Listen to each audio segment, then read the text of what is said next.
Richmond, 96 double. 99.7 KRED. Telling you, man, you leading the league in hydration. Aurora. I've eaten burritos bigger than you. This is Running Wild with Brandon Jackson. You like that? You like that?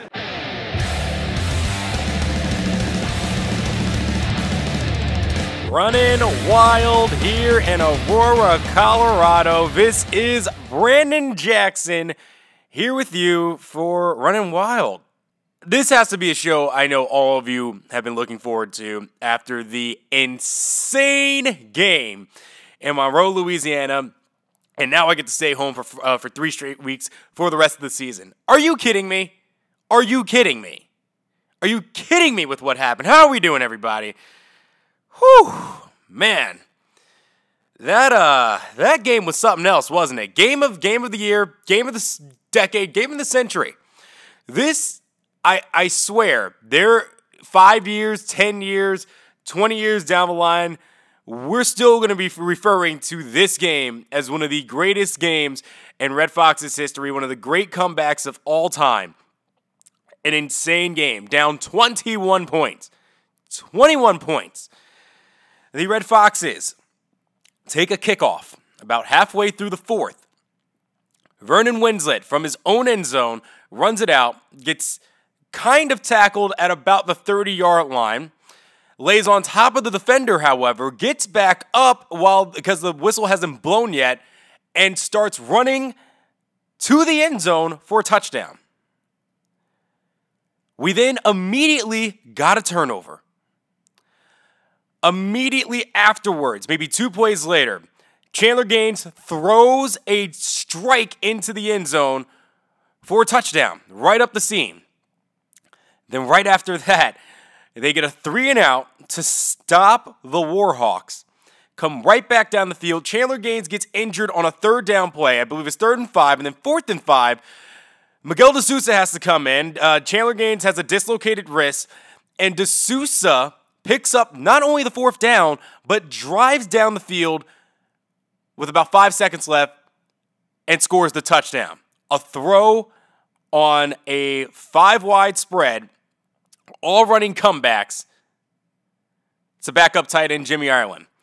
Then after that, they go into overtime after the Hail Mary doesn't get into the end zone for the Warhawks.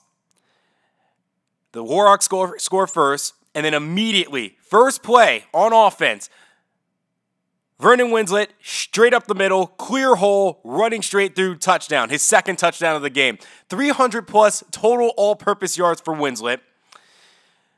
And then the Red Foxes score again in 2nd overtime.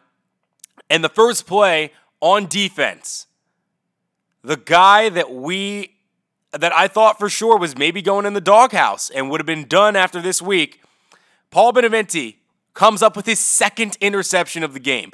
An insane, insane game. If you have not seen it, I don't know why you're wasting your time right now. Go watch that. Go watch that right now. It was an incredible, incredible game. Whew, I can't believe it.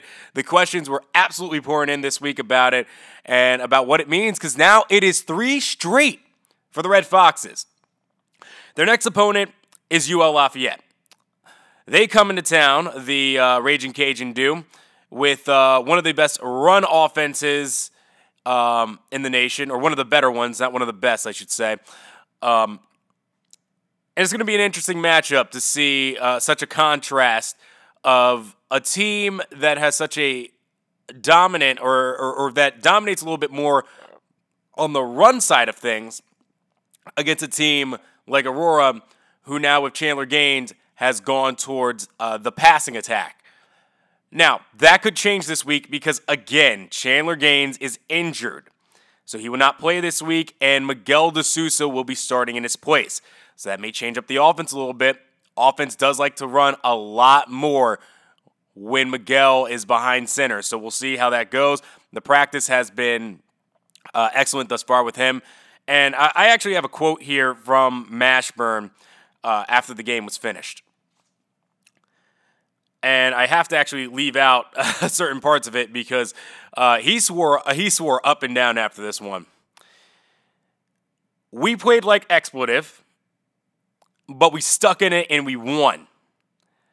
This is what I've preached since day one. We fight for each other. You never, expletive, give up. Never. And that's why we won today. You never stopped, you never quit, and you fought for each other. And down 21, we still overcame it and won this expletive game. A fired up locker room after that. They went absolutely nuts. And they went hard at work in practice this week to start to correct some of the errors that happened in that game. Because let's be honest, they were down 21. That's a game that I thought for sure was over. But again, like Mashburn said, they've bought into this team. They've bought into his mentality. The idea to never quit, stay in it at every moment. And that's how they played throughout the entire year. Even when things went wrong with quarterbacks, they put another quarterback out there and they said, you know what, we're still going to drive down the field and keep punching this team in the mouth. We're not stopping. We're never quitting. We're keeping going. And sure enough, that's what they did. That's what they did in this game, and it actually paid off for them. Isn't it funny that, earlier in the season we were talking about this team struggling in the fourth quarter, and now all of a sudden they're coming back in the fourth quarter. So yes, again, an excellent game by the Red Foxes, as they've been doing very well in the Sun Belt Conference. So if you are currently on the website, what we want to do towards the end of the year as we're wrapping things up, and we're at week 13 with 2 weeks to go, I'm actually trying to compile best plays and highlights of the year. So if you're in the comment section below, please go ahead and leave some of your best moments of the year and what you thought were some of the best plays. I have quite a few in mind. I'll go with the Paul Beneventi game-sealing interception. That's one. Maybe Winslet's 100-yard return, that amazing thing. You could also go with Dante Devine's game-sealing interception. There's been so many great moments this year, but I want you guys to go ahead and choose some as well for you. So go ahead and leave those down in the comment section below. We'll also be choosing who were some of the best players this year as well. We'll be choosing best offensive player, best defensive player, best freshman. Some of the freshmen this year, Vernon Winslet, I think may end up winning that one. But you can't also forget guys like Ashita Sakamoto, who's been out there. You got Victor Van Slyke out there at safety as well. The emergence of Dallas Killinger, another freshman. So, go ahead and tell me who you think some of those guys are. Mashburn will also be doing this year.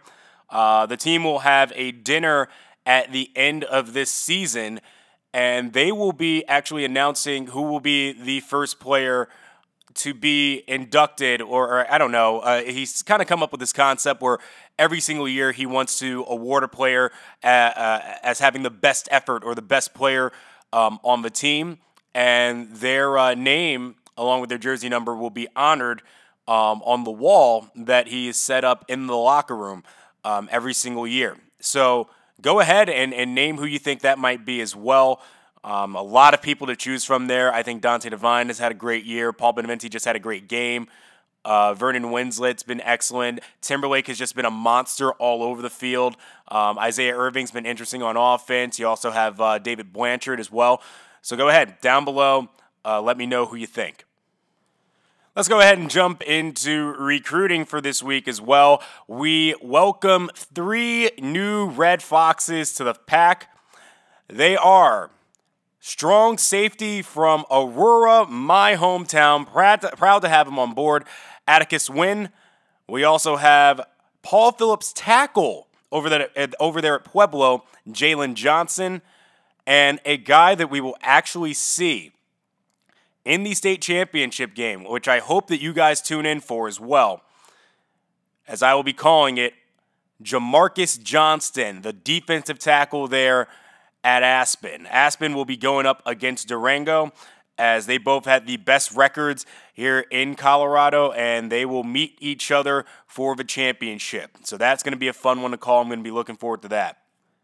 Still on the board for Mashburn, the tight end Chuck Ofarije from Littleton. It seems like he should be coming to Aurora next year, but just has not committed quite yet. Wide receiver DJ Smith from Durango, who we should see in that championship game as well. Still hasn't confirmed yet. Al Weddle, the fullback. Cade Montgomery, the wide receiver from Sunrise.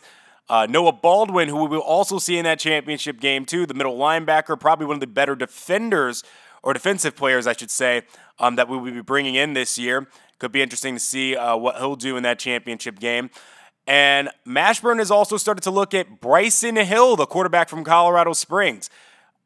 Going to be interesting if he brings in Bryson Hill along with Mike Hayes, what he does there. Does he end up redshirting both of them to kind of give them some time? Does he work them out in practices to see what happens? Because the way that the offense has gone, I think that there's more that he could potentially do with someone like Bryson Hill versus Mike Hayes.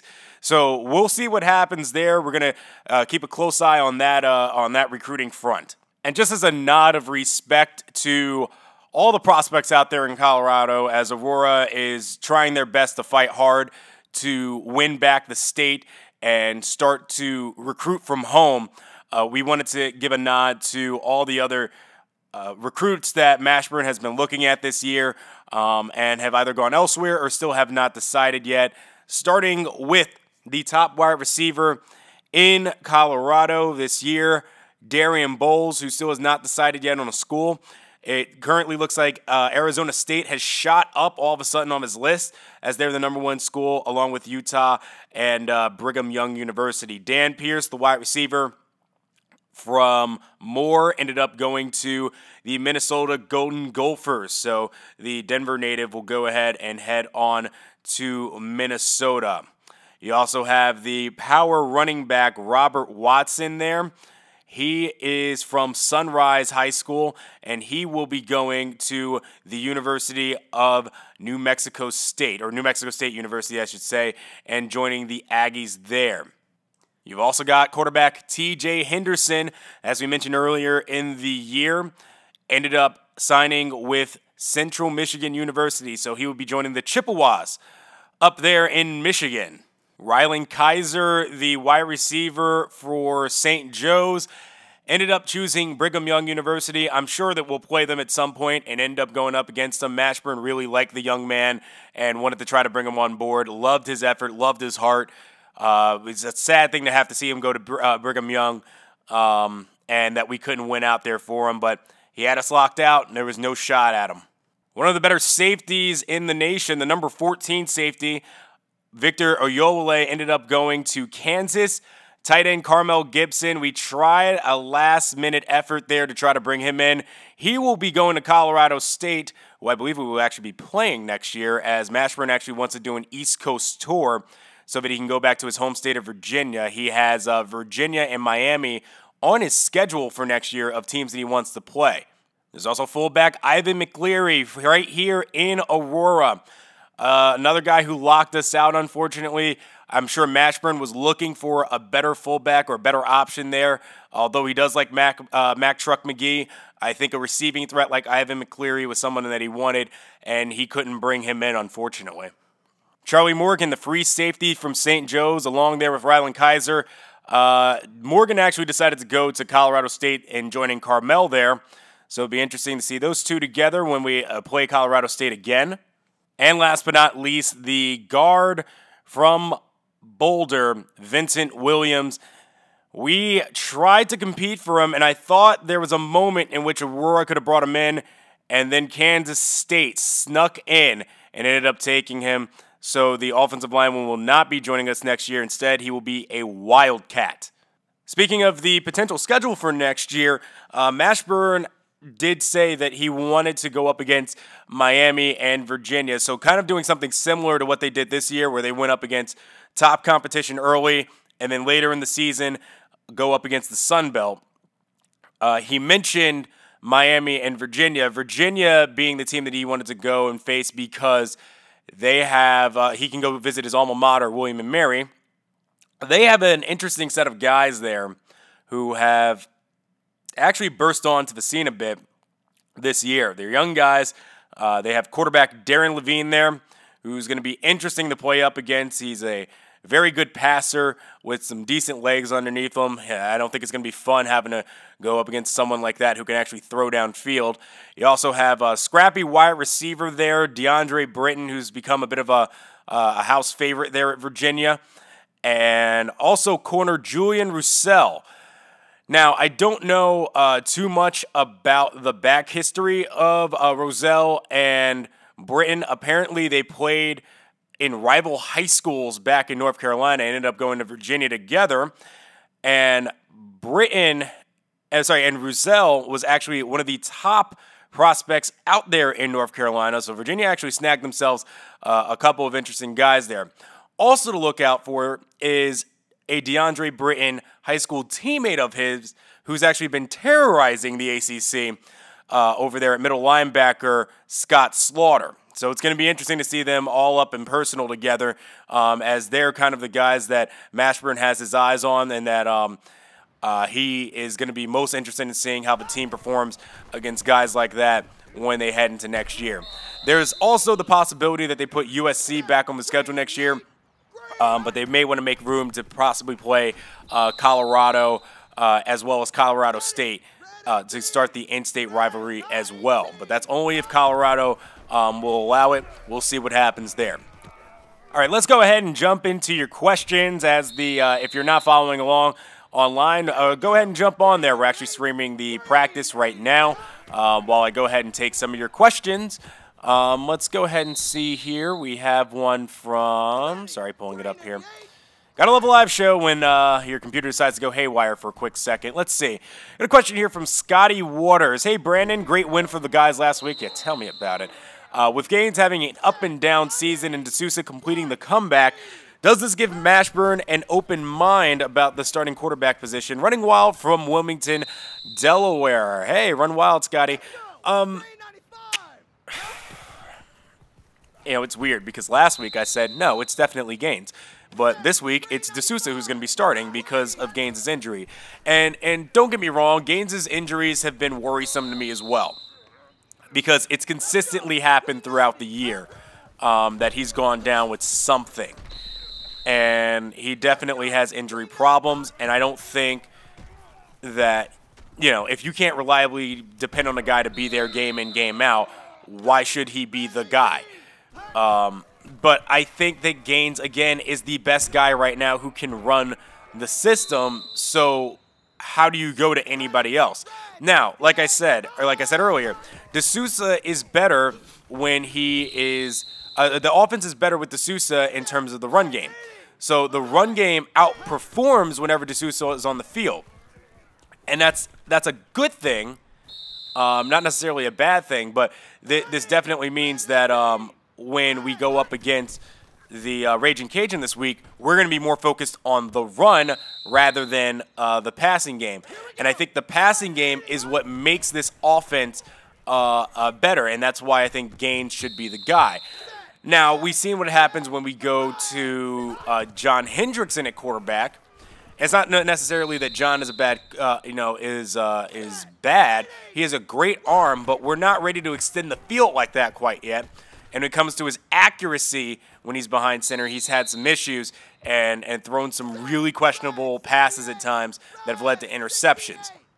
He also takes away that running threat, and when that running threat is taken away and the defense can just focus in on the pass, there's a bigger problem. We're more deadly on the ground than we are through the air, which is weird because the stats say otherwise. The stats say that we're a great passing team and not that great on the ground.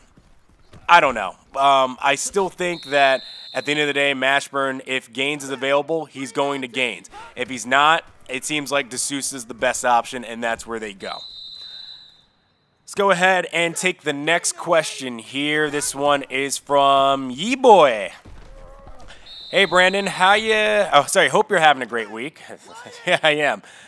With the way that Aurora seems to be having more success in conference games as opposed to out-of-conference games, this is very true. 4-2 in conference games, whereas we went 0-3 in our out-of-conference games. He's absolutely right. Do you think that this moves the timetable up for when we should expect Aurora to start competing for the conference title itself, maybe even as early as next year? Thanks, and as always, hashtag Run Wild. Run Wild. I mean, I think at the end of the day, the conference goes through Western Kentucky, And unless Western Kentucky moves out, I can't really say that I see a conference championship in the future quite yet. I think it can happen soon. I definitely think it can happen soon. I just don't think it's going to be as early as next year.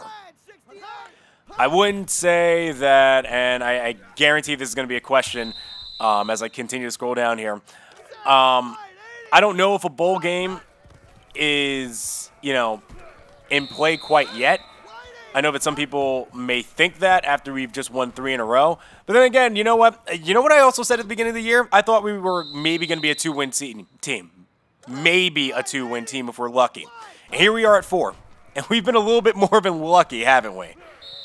All right, let's go ahead to the next question here. Got one from, let's go to V-Dub in California. I think that's what that is. So, Brandon, is it safe to say Beneventi will avoid Mashburn's doghouse with this 2-interception performance, including the game-sealing interception in double overtime? Hashtag RunWild from Fairfield, California. Yeah, I think that's more than safe. Mashburn said that Beneventi will be starting alongside Dante Devine at corner this week, so he's absolutely safe. He's fine. I think that game he made a lot of great plays, and this time he actually came up with turnovers. So, yeah, Beneventi's more than fine right now. Let's see, next one here. Let's go to...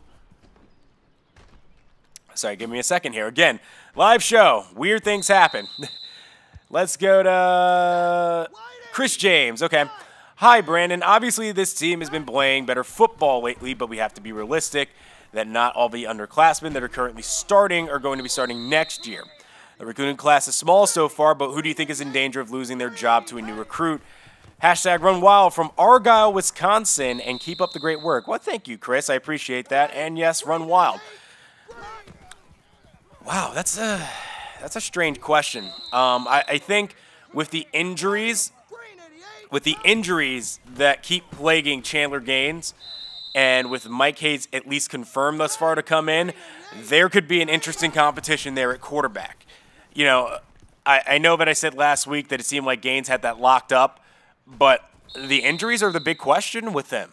Because if he doesn't stay healthy, you're going to D'Souza. And like I said, with D'Souza, you can really only run. He's not that great of a passer.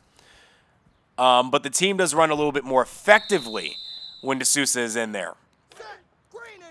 So, yeah, I don't know. I mean, never mind the recruiting class. I think there could be potential danger with Gaines just with D'Souza back there, especially if it develops more as a passer. I mean, D'Souza's a small guy. What is he, like 5'10", 180?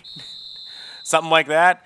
And yet he's back there playing quarterback for us and gives us probably the second best chance to win on this team.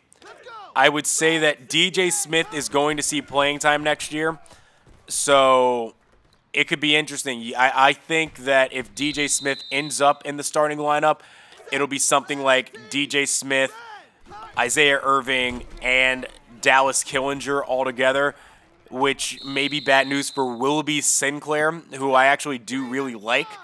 But that emergence of Killinger has been amazing thus far. And I think him in the slot, and then you put Smith and Isaiah out on the outside.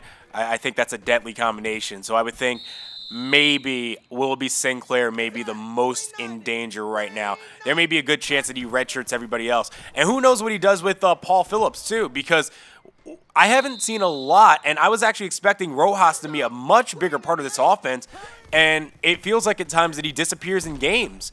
Mashburn loves his big running backs, and yet we have not seen a lot of them. So that's another one to keep in mind. And I think that if he wants to, he can go to a backfield of Timberlake, Phillips, and Winslet, and maybe have Winslet just be the guy who handles runs up the middle because he's been effective there, and have Phillips and Timberlake be the guys that attack the perimeter. So you have a really speedy guy, an agile, somewhat speedy guy in Timberlake, and then Winslet just kind of being the guy who runs straight up the middle and takes on whatever comes his way that way when he's running through the box. Let's see. Let's go to another question here. Let's go to Jedi Bob. Hey, Brandon, Monroe native here. Oh, wow. Monroe, Louisiana native here who's watching the show. Haven't lived there in a while, though. Oh, okay. So I was really interested in seeing how this one turned out. Hopefully you didn't find the town to be too boring. You know, it was here and there. I mean, I got to stop by a nice pub while I was there, but other than that, yeah, I won't say too much about your town. Though I imagine the game itself way more than made up for it. That it certainly did. Anyway, with the Red Foxes now sitting at 4-5 on the year, do you think they bowl eligibility? I knew this question was coming. Might actually be in the cards. I'd say with 4 wins, they've already exceeded all expectations set for them this season. But if the Foxes get bowl eligibility in year 1, Mashburn would officially be regarded as a miracle worker. Do you think winning 2 of the next 3 is a significant possibility? As always, run wild. Hey, run wild, Jedi Bob. Wow. I mean, yeah, you're absolutely right that they're right in range for bowl eligibility, but I still don't think that's happening. I mean, with 4 wins thus far, I think you can say Mashburn already is a miracle worker. I mean, if he gets us to a bowl game, I don't think miracle worker is cutting him way too less credit. You know what I mean? Is there a possibility 2 in the next 3? I think he can get 1. I think New Mexico State. I'm actually going to go on record here. I think New Mexico State's a gimme. New Mexico State's the one that I think for sure we can win after seeing how we played this year. We should be able to – I think we can actually win that one convincingly. But the other 2, I don't see it happening. Though I would love to. I mean, hey, listen, you give me a 6-6 Aurora team in year 1 and we go to a bowl game, I'll pack my bags and gladly go to a Dunkin' Donuts bowl or a Flat Tire bowl or the Sprite Quench Your Thirst bowl, whatever it may be. Send me along board. I'll definitely go. All right, one more question here. Last one I'll do. Big show today.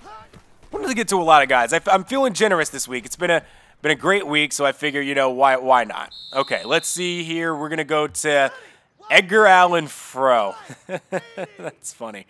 Brandon, obviously, this game was a classic for the Red Foxes and will be remembered as such for a while. Yeah. Do you think that this win was more about being lucky than good? Also, is Dante Devine the best player on the team? Hashtag run wild. Hashtag 856. I think people are starting to throw area codes at me now just so that I can look them up. 856 is in New Jersey. We have a New Jersey native here. Awesome. Let's see. I think Dante Devine may be one of the better athletes on this team. I don't know if he's necessarily the best player. He definitely makes great plays out there in the secondary. A little weary in terms of tackling, but other than that, I think that he's one of the better athletes that we have on this team. Best player, I mean, if you want to go by the stats, I'd say Marcus Timberlake. Marcus Timberlake has done everything on offense. Running the football, catching the football. He's our leading receiver and our leading runner. So maybe I'd give that to Marcus. Do I think that this win was more about being lucky than good, though? Yeah. Yeah, it certainly was. And even in the interview, sorry, not in the interview, even his little pep rally afterwards, that's what he said. Mashburn said, hey, we played bad, but we won because we stuck in it. We never gave up, and that, I think, was the overall message of the game. Wow, a lot of questions from you guys, but glad that you sent them in and glad that I could get to a lot of them. We'll be right back in a quick moment here to talk a little bit more about the upcoming game. I'm looking forward to it next week, and also the state championship game between Durango and Aspen High. Going to be great to watch that one and sit down and call it. It's 99.7 KRED, Aurora.